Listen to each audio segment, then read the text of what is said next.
Good afternoon. I can see that we still have some people joining in, and we wanted to welcome everyone to today's webinar presented by My Employment Options.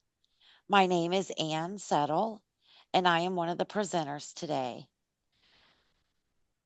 We're going to allow just a few more minutes for some people to join in, and then we'll get started. Um, about 2 more minutes past the hour to give everyone some time to get settled in on Zoom. Thank you.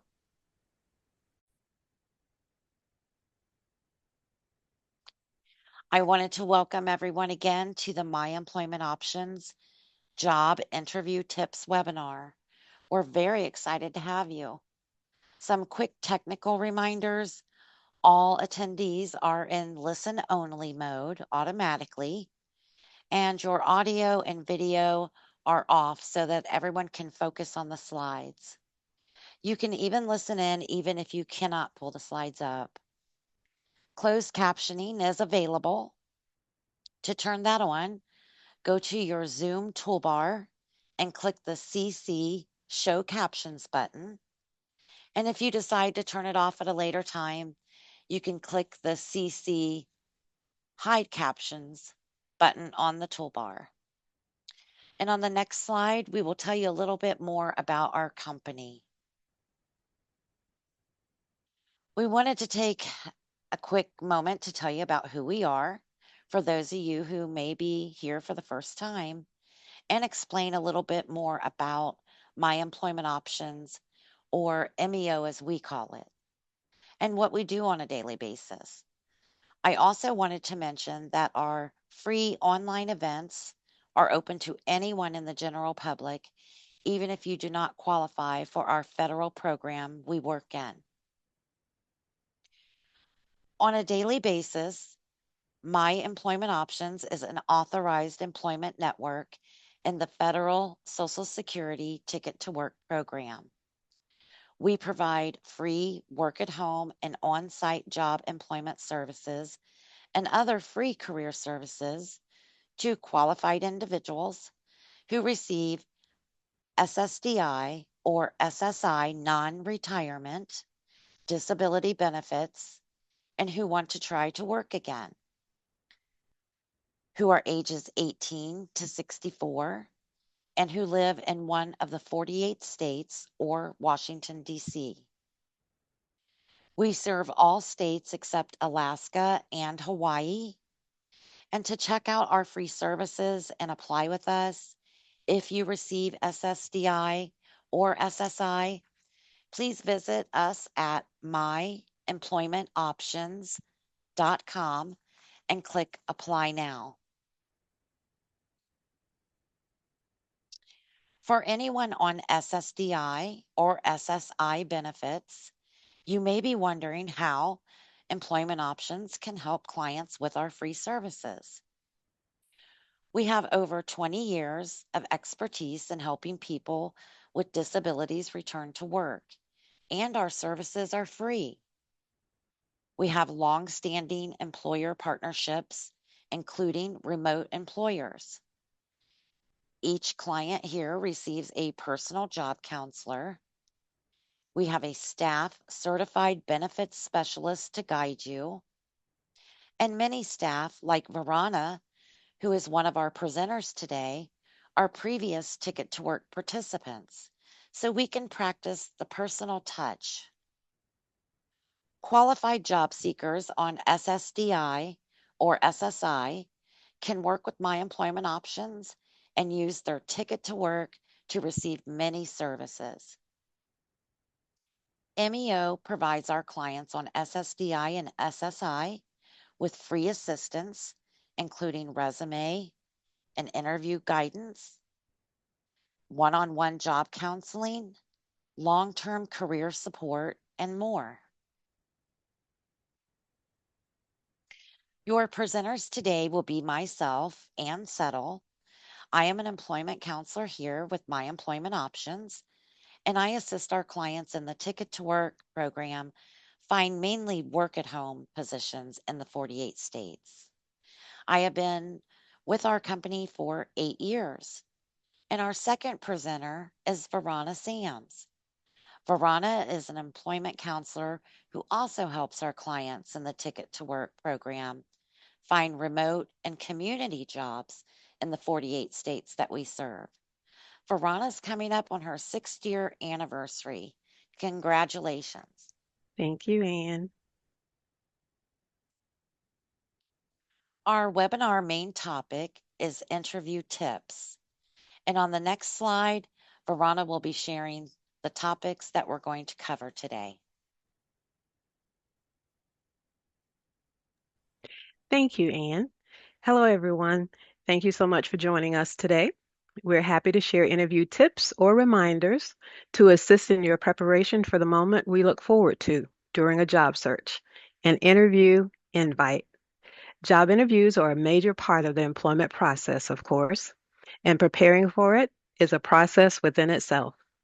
Our focus today will be on the three main components of the interview process: research and preparation before the interview, proven successful interview skills for during the interview, and positive follow up with the employer after the interview.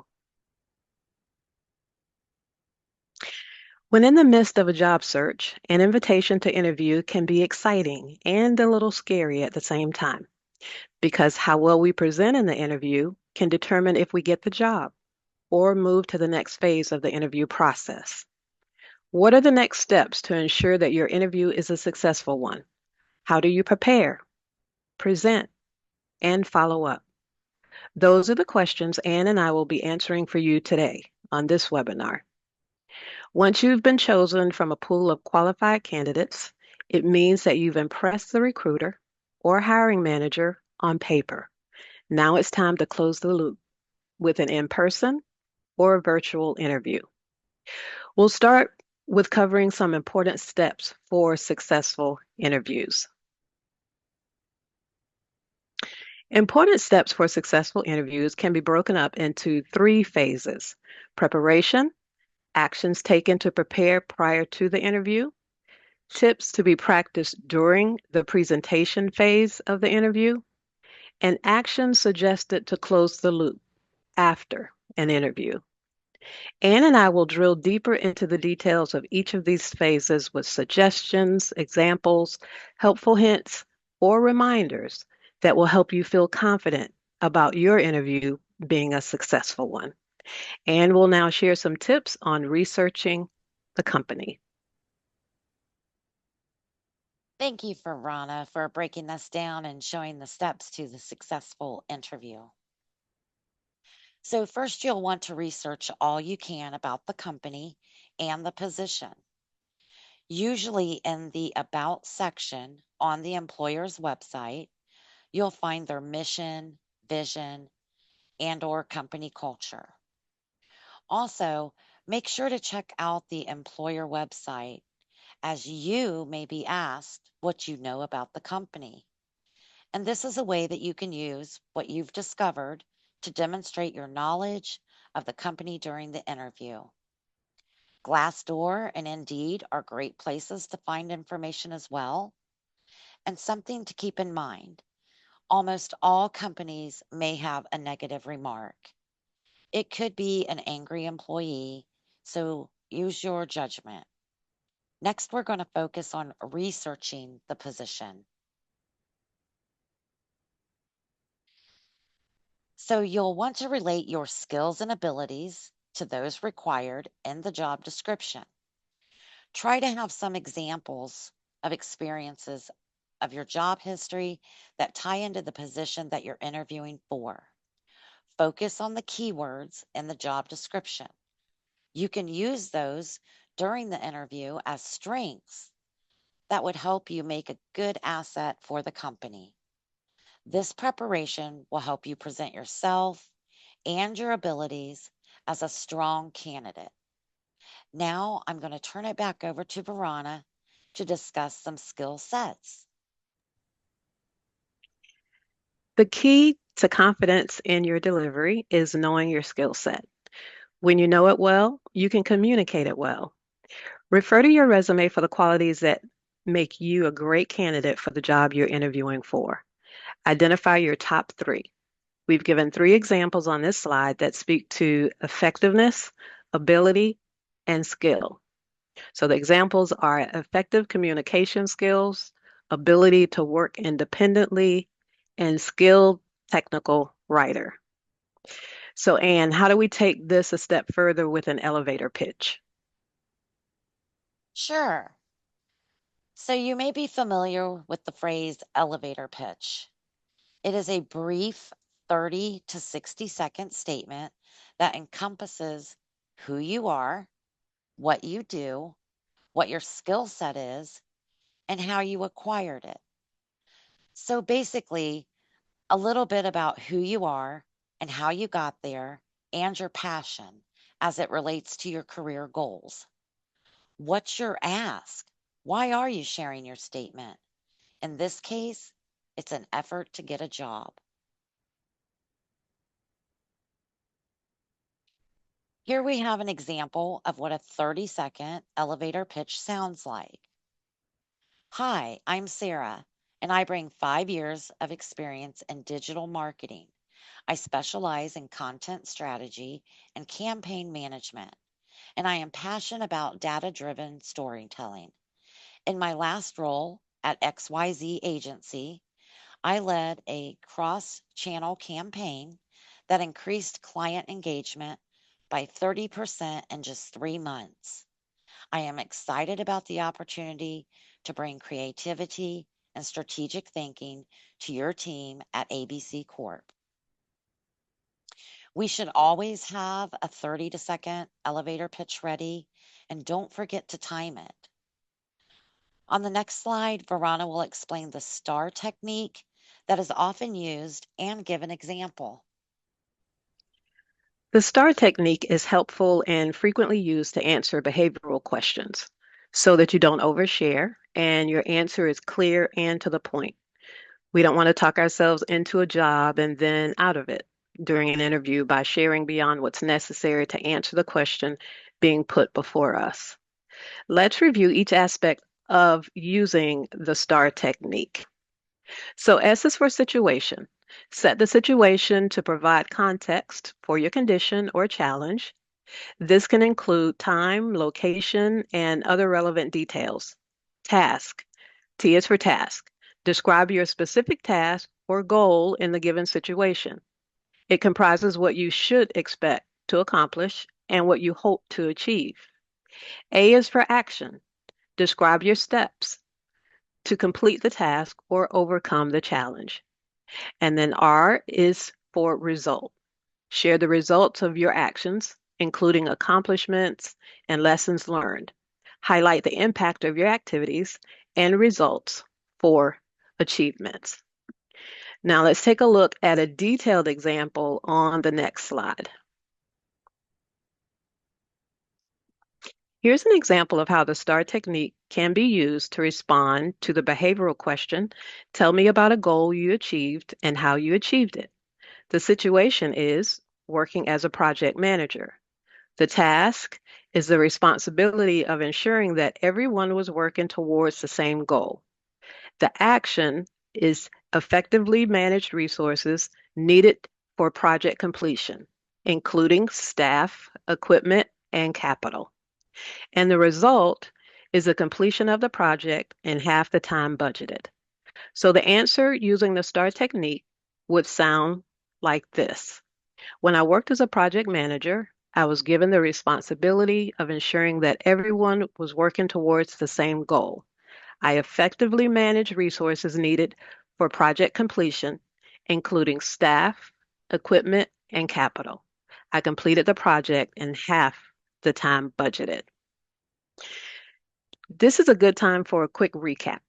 At this point in the preparation phase, we would have researched the company and the position, identified the qualities that make you a great candidate for this position, used them to build the elevator pitch, and we have just completed practicing a response using the STAR technique to deliver precise answers.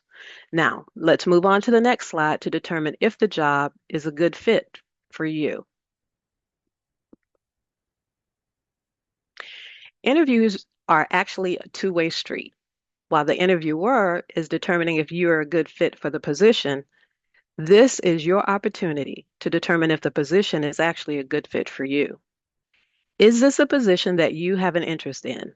Pay attention to how you feel when you're reading the job description or reviewing the website. Ask yourself, just how interested are you in this position?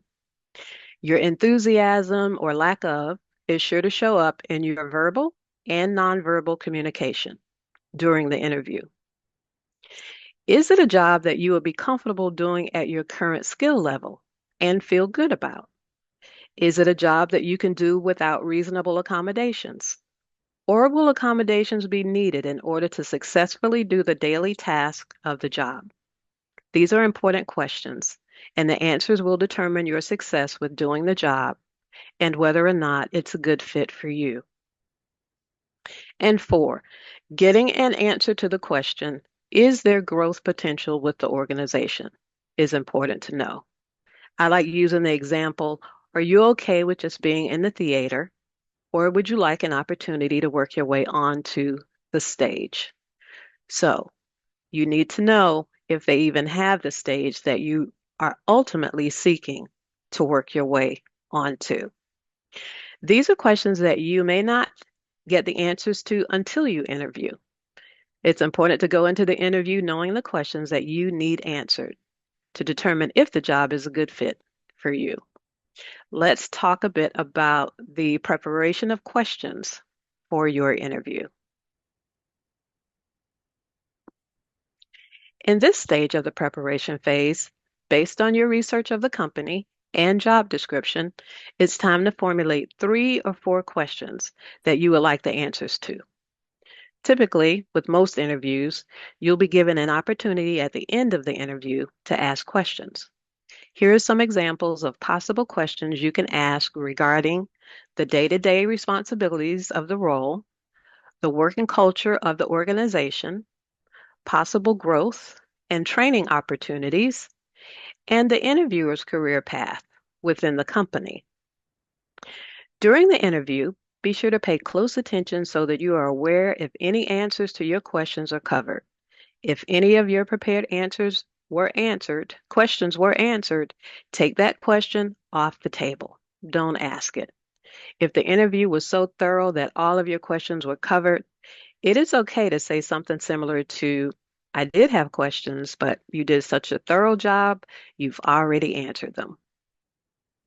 Next, let's talk about copies of documents. For interviews that are conducted in the community in person, it is also important to be document ready. Have copies of the following printed and placed neatly in a folder or portfolio: your resume, any recommendation letters, and a printout of your references. The recruiter or hiring manager most likely will bring documents you've submitted to the interview. But if they don't, or if someone else joins the interview, be prepared with additional copies. For virtual interviews, Anne will provide some tips later in the presentation. But for now, she'll help us with tips for dressing for success. Thank you, Verona. Getting a sense of what the dress code is for the culture that you're interviewing for will help with your decision regarding how to dress for success for your interview.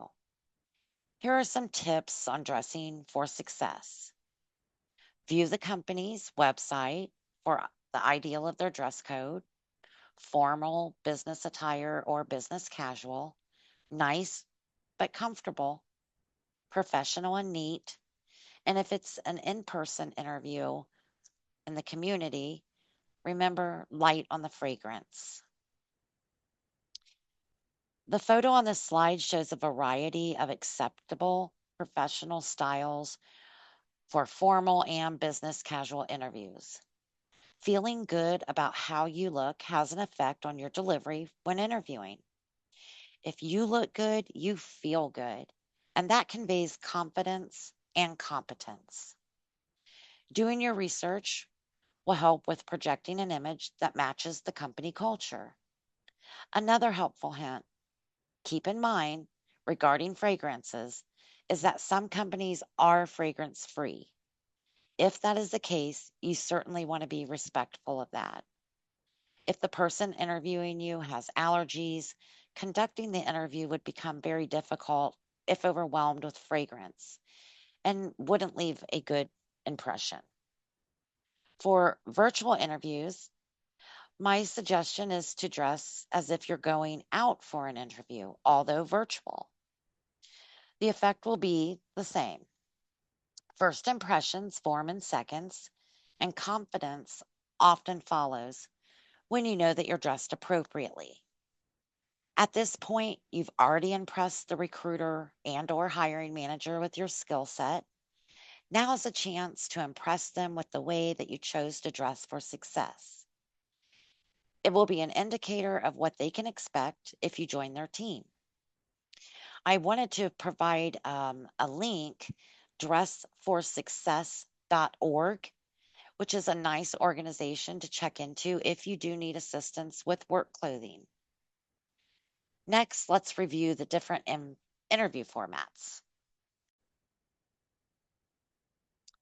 So, here we will be speaking about virtual interviews, also known as work from home, which we'll be referring to as WFH in the slides going forward.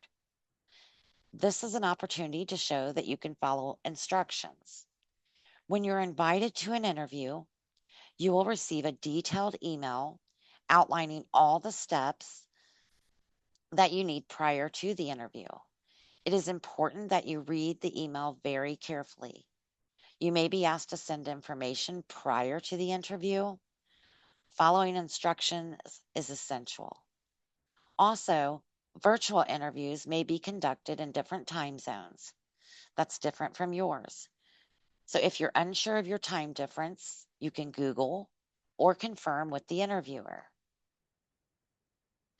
Missing an interview because of a mistake could indicate that you did not pay attention to details, and this may also cause the interviewer to think that you're not serious about the position.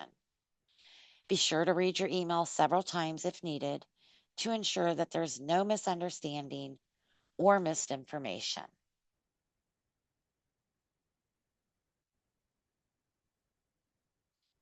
Now, before your interview begins, check your computer, make sure that it's plugged in. You don't want to have your computer battery low. Familiarize yourself with your computer and make sure that you know how to navigate your audio and camera settings. If needed, run a systems check to make sure that your computer is compatible with the interview format being used. The email will provide the program and other details needed to access the virtual room for the interview. Make sure you test the program ahead of time and download it if needed. Be prepared. 5 minutes before the interview is not the time to prepare. You may want to also test the link the night before and the day of the interview. Sign in about 10 to 15 minutes before. Inform your family not to interrupt you during your interview. If you have pets, maybe place them in another part of the house and close your windows for outside distractions. Some other helpful tips: treat your virtual interview the same way that you would a face to face interview. Be professional, dress appropriately, even if it is on webcam. Make sure that you turn your cell phone off. Think about your surroundings and what the interviewer will see behind you. Try to position your computer so that the interviewer only sees like a wall or a divider as your background. During the interview, show that you are engaged by keeping your attention on the camera and not looking away. This allows eye contact with the interviewer. If you tend to look at the screen, it does appear to the interviewer that you're looking down. And just another little helpful tip: when interviewing and you get stuck for words, hang a piece of paper at camera level behind your computer to glance at those words.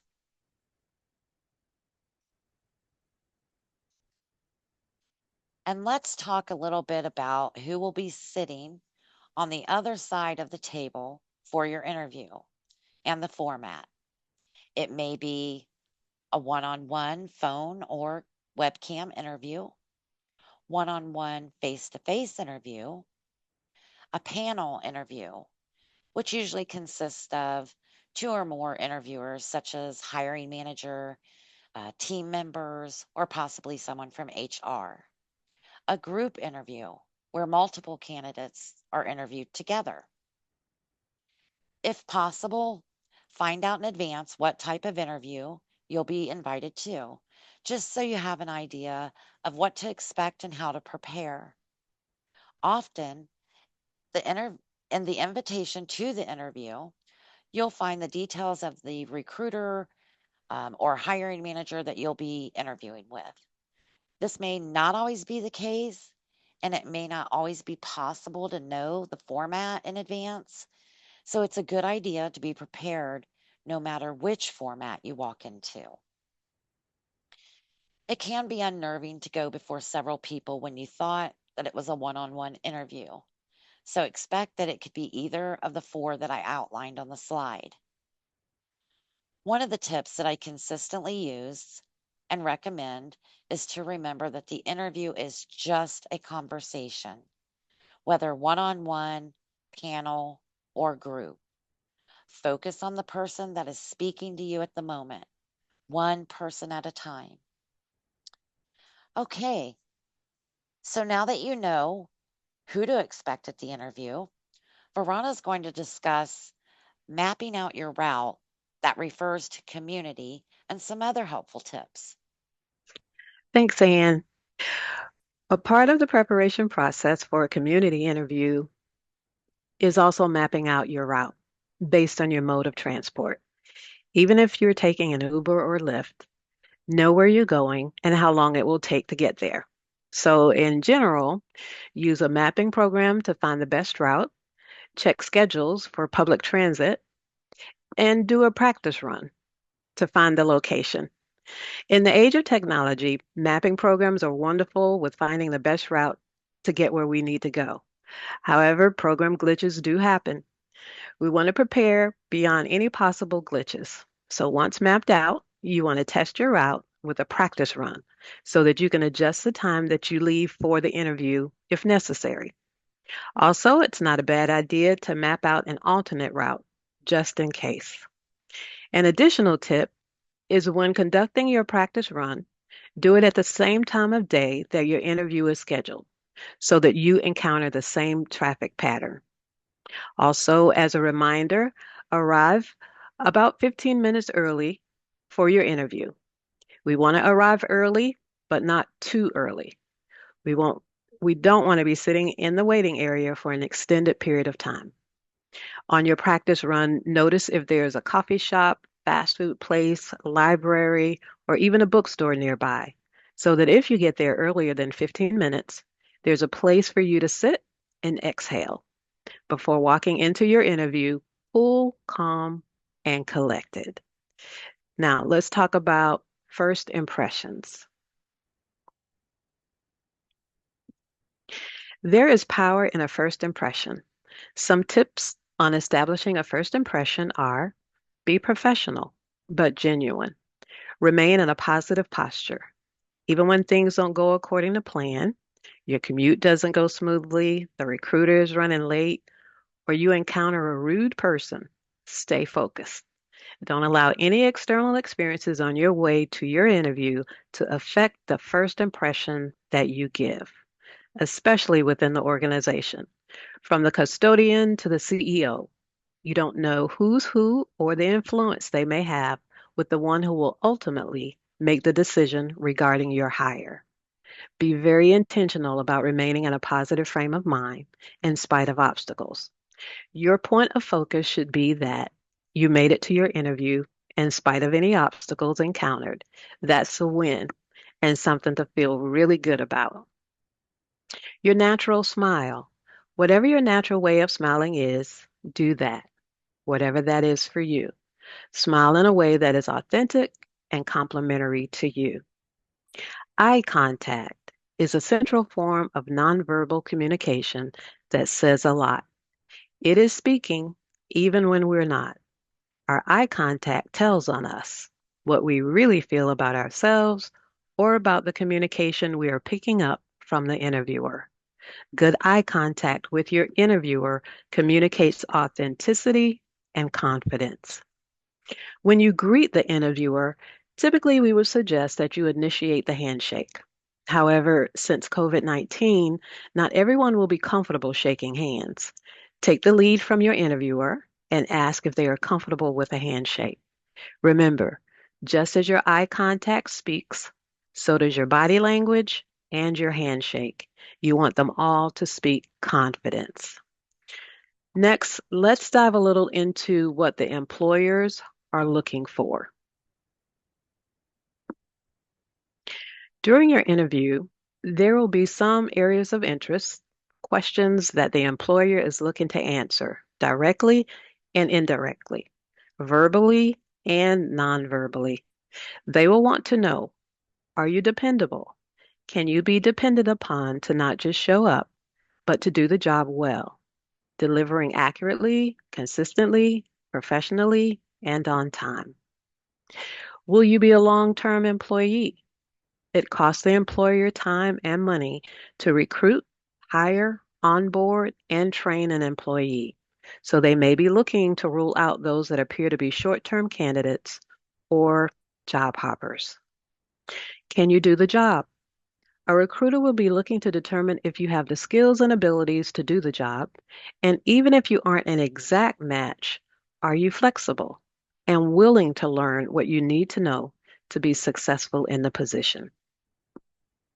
And do you have a genuine interest in their company?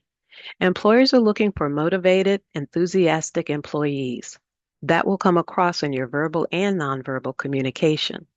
In some cases, you won't be too excited about every aspect of the job you're interviewing for, but draw your motivation from the aspects of the position that do excite you. Let's move on to potential interview questions.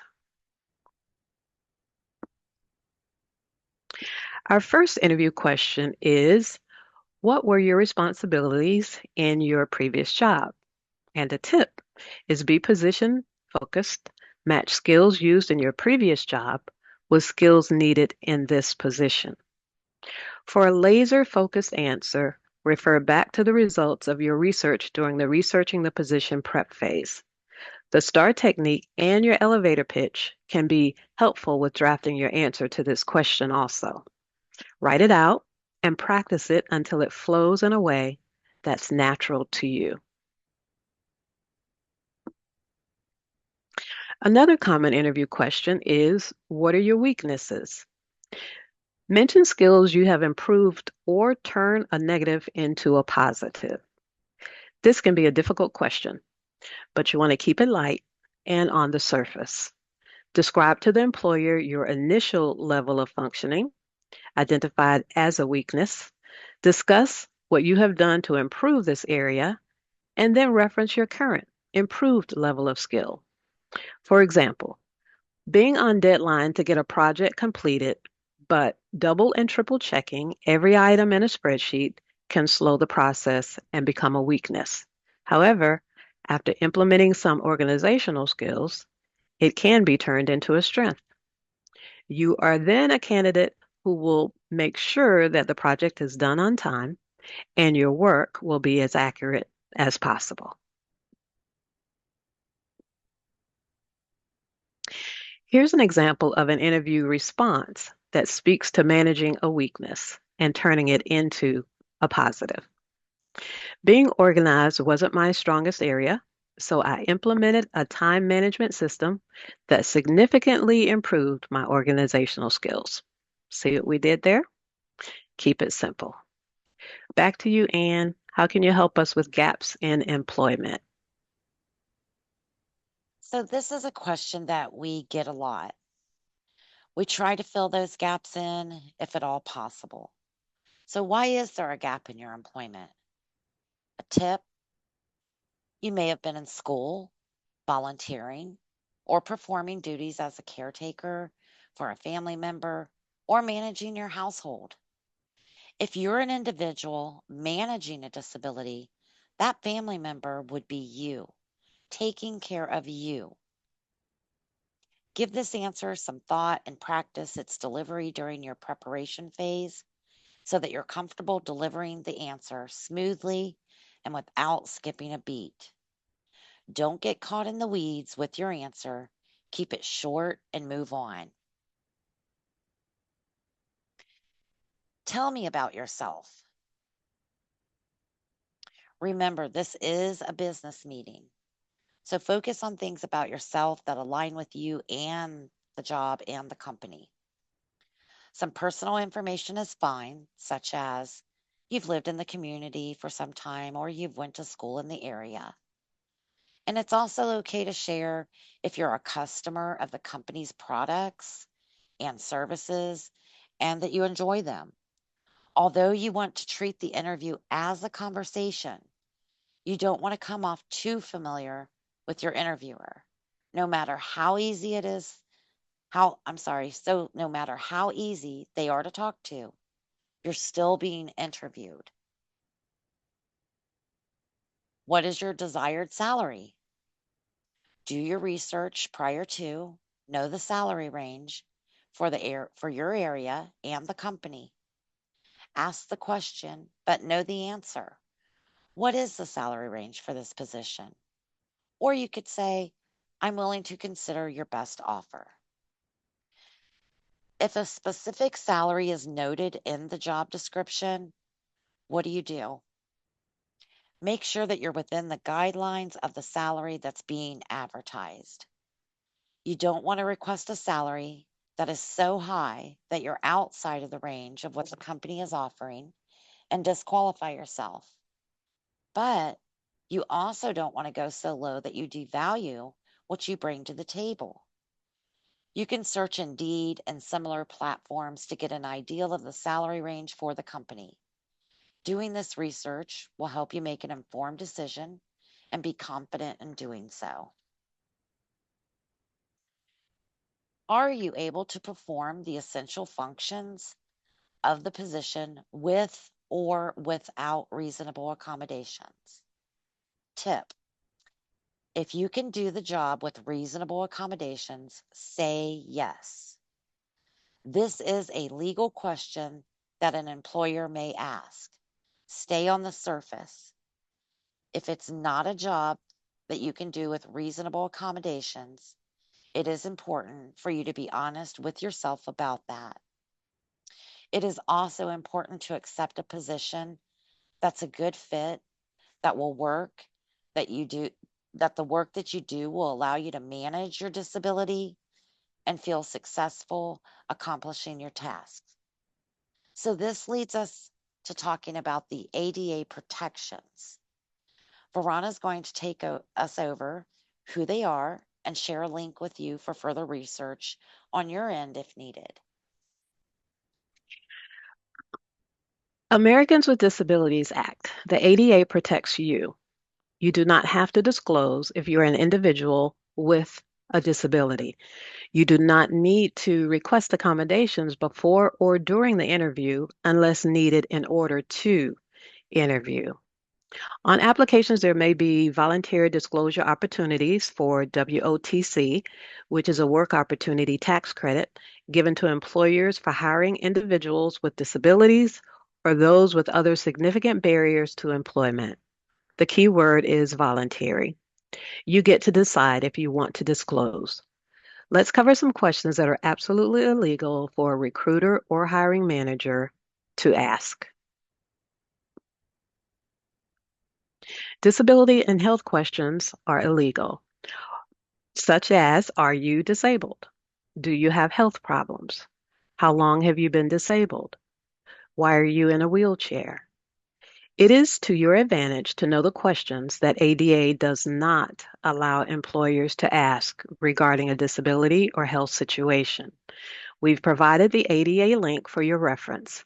Please check it out for more detailed information and periodically as a reminder. So, Anne, what are work from home recruiters looking for in an ideal candidate? So let's talk about what soft skills employers are looking for in an ideal candidate. An example, an employee with good time management skills knows how to prioritize tasks to meet deadlines. Effective communication skills will be helpful through the interview process and in your career overall. The ability to communicate involves knowing how you should speak to others in different situations or settings.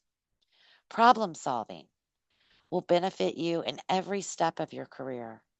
Problem solving, the ability to solve problems effectively as they arise, and they will make you a valuable asset on the job and a highly sought after candidate.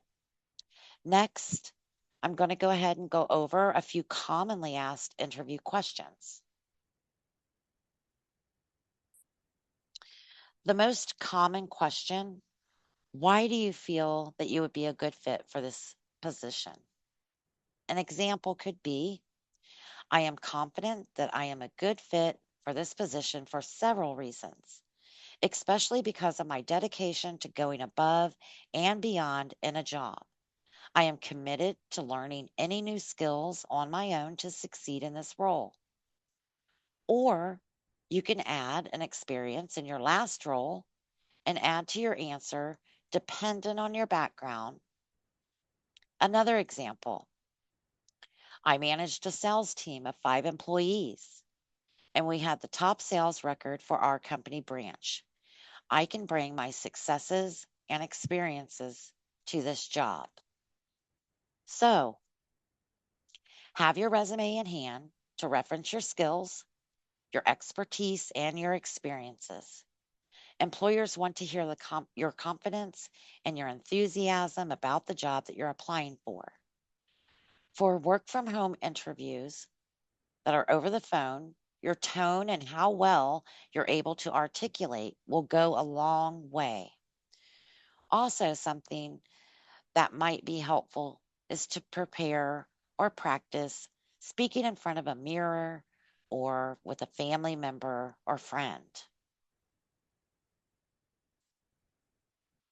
Give an example of a time that you had to deal with an angry customer. What steps did you take to resolve the issue of what was the outcome? So sometimes in customer service jobs, we come across a not so happy customer. How do you handle this? When answering this question, be sure to use a relatable example. Do not speak in general terms. Think for a moment before you answer to be sure that you completely understand the question. Examples should be professional and real situations. Recruiters are looking for empathy, understanding of the customer's issue, ability to resolve a customer's issue without escalating to a supervisor or manager. And finally, the ability to turn an unhappy customer into a happy customer. And on the next slide, we'll put this into action with the STAR technique. So here you can use an example of the STAR technique when giving an example of a time you had a difficult customer. The situation: the customer was unhappy about a fee on an account. The task was that you would find out the source of that it was an unauthorized charge where a child purchased a movie ticket without permission. The action: you gave credit for the movie and set up a PIN number for the account to prevent any other unauthorized charges. And the result: the customer was happy, especially with the added security.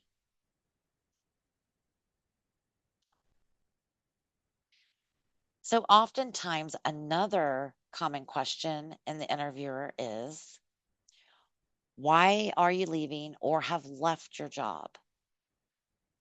Maybe you were laid off from your position, or you took some time off with family or an ill family member. Maybe you wanted to use some skills and abilities in a different capacity. There are many acceptable reasons for leaving a job. A few examples of reasons for leaving a job that a hiring manager would view positively: career change, seeking more responsibility and growth opportunities, company reorganization, better work life balance. Be sure not to fall to any of the following when you respond. No matter how well you think the interview is going or how much the hiring manager has put you at ease, do not complain or criticize about your past manager or workplace. Now, let's talk about some greatest strengths. Greatest strengths. The main reason interviewers ask this question is to identify whether or not your strengths align with the needs of the company and the responsibilities. An example could be: attention to detail is my greatest strength. I give my full attention to each of my responsibilities and make sure not to rush through tasks. Because of this, my projects are successfully completed with a high degree of accuracy. When you are asked questions about your strengths, discuss attributes that will best qualify you for the position and set you apart from other candidates. Another common interview question: how do you handle disagreements or conflicts at work?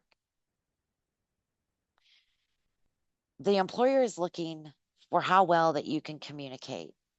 Show them that you can stay calm while understanding the other person's perspective, that you're able to think logically, and that you don't take things personally. Also, that you're keeping the company's best interest in mind.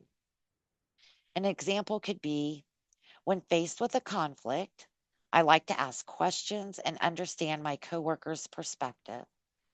This helps keep the situation calm, helps them feel like they're being heard.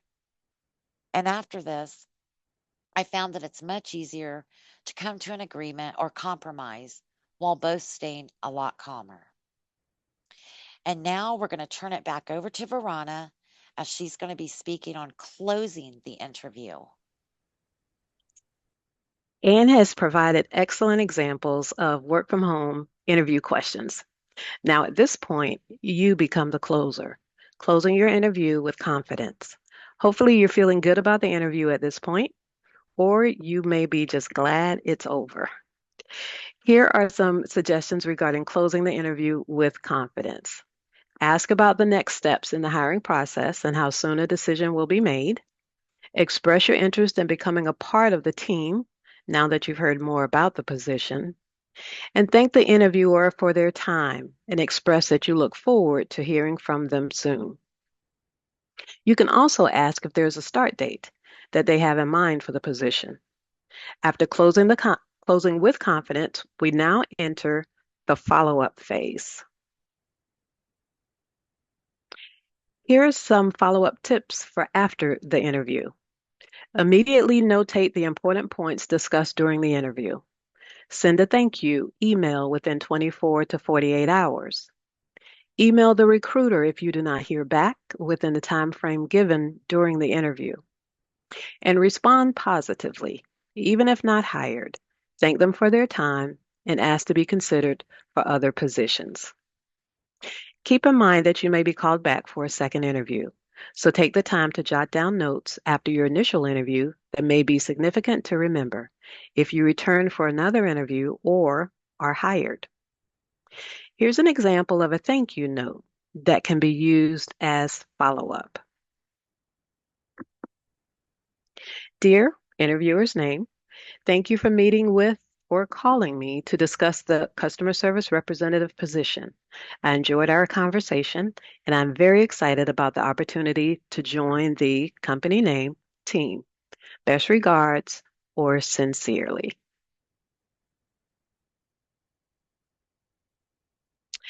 Anne and I have enjoyed sharing interview tips for a successful interview with you today. We wish you all the best with your interviews and hope that something we've shared bridges the gap between you and a position that's a good fit for you. Before we get to some questions and answers, we wanted to let you know about some resources and our different divisions that may be helpful in your job search. If you aren't currently one of our clients, but you receive SSDI or SSI disability, and you're curious if employment options can help you with our free services, please visit our website at myemploymentoptions.com and click Apply now to submit an application.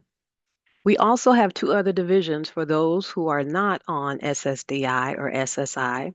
The next slide will talk about Ask MEO. One of the free services we offer is help with preparation for interviews. If you are already a client of MEO and have questions about the webinar, please reach out to your assigned MEO employment counselor.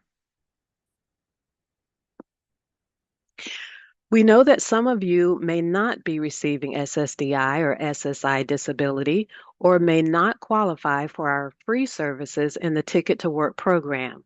We also want to share some other resources with you. We have two other divisions for anyone not on SSDI or SSI that you are welcome to check out. Ask MEO is our free referral resource division, and if you have employment or social service challenges, you can schedule a call at askmeo.com to receive free helpful resources. MEO Staffing is our general staffing agency, and if you already have a resume, please visit meostaffing.com. Another resource for anyone not on SSDI or SSI can be found by visiting our website at myemploymentoptions.com. Click Resources at the top and then choose Helpful Links and Resources. We also included a direct link on the slide. We will send a follow-up email to you in a few days. You'll be able to click all the links you see in today's slides. We would love to connect with everyone on social media. You can connect with us on Facebook, Twitter, LinkedIn, Instagram, and YouTube. We share our free events, hot jobs, industry news, tips, and our new blog series. Just click blog at the top of our myemploymentoptions.com website, and you can join me on my journey from existing to living through the MEO Ticket to Work program, from existing on SSDI to working a job that I love. Presenting for you today is an absolute honor. When we send out the follow-up email to everyone in a few weeks, you will also be able to click the links on this slide to be taken to our social media pages. Anne and I will now cover some questions we received from your registrations. What's your first question for our listeners today, Anne? So I have a question from Tanisha. She did ask, how can I use my past work experience on my resume to attract employers? So, just a little tip to attract employers with your past work experience on a resume, focus on achievements using strong action verbs and quantifiable results, not just job duties.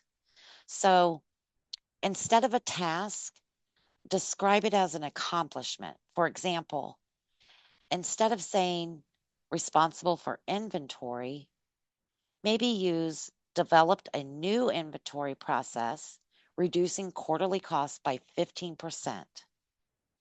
Also, something to consider is to tailor your bullet points to match keywords from the job description and highlight your transferable skills, especially for career changers. Um, Something else I wanted to add is just to use the bullet points, not paragraphs, to describe your experience. This does make your resume easier to read and helps you pass the applicant tracking system, also known as the ATS system. I do hope this answers your questions, Tanisha. I've got another one here. Sherry asks, are cover letters necessary? Cover letters are not always required, but it is generally recommended to submit one unless the job description states otherwise. Benefits of including a cover letter: you do stand out from the crowd in a competitive job market. Personalized cover letters can make your application more compelling and memorable. Also, it may give an opportunity to explain gaps. You can use this cover letter to explain work gaps or other details that may not fit on your resume, highlight some relevant achievements. And you can also use this space to emphasize key accomplishments that align with the job requirements but are not fully detailed in your resume. Thank you for your question, Sherry. Lorraine asked, how is one's disability addressed, brought up, or talked about during an interview? As one who has a disability, my suggestion would be to focus on your abilities, the reason you applied for the job, and your skill set that transcends any visible or invisible barriers. Your confidence and what you can do and bring to the table regarding the job you are interviewing for can shift the focus from your disability to your ability to effectively do the job. If possible, it's best to work a job first to show that you can do the job and to determine specific reasonable accommodations if needed. I hope that helps, Lorraine. And my second question is from Jennifer, and it is, how do I get feedback on my interviews from the employer? And these are some tips we suggest. Follow up within 24 hours of receiving a not moving forward email from the interviewer. Thank them for their time and consideration. Acknowledge any insights you gained during the interview and request their advice based on their observation as to what skills you can improve on for future interviews. That's it for our questions and answers today. We hope they've helped. On behalf of MEO, Ann and I would like to thank you all so much for joining us today. We appreciate the time you've invested in learning more about how to make your interviews successful ones. We wish you all the best. This concludes our interview tips webinar. Please watch for our follow-up email. In a couple of weeks, you should receive the presentation slides along with the recording to your inbox. Again, thank you for attending our webinar today. Enjoy the rest of your day. Take good care of yourselves. Bye for now.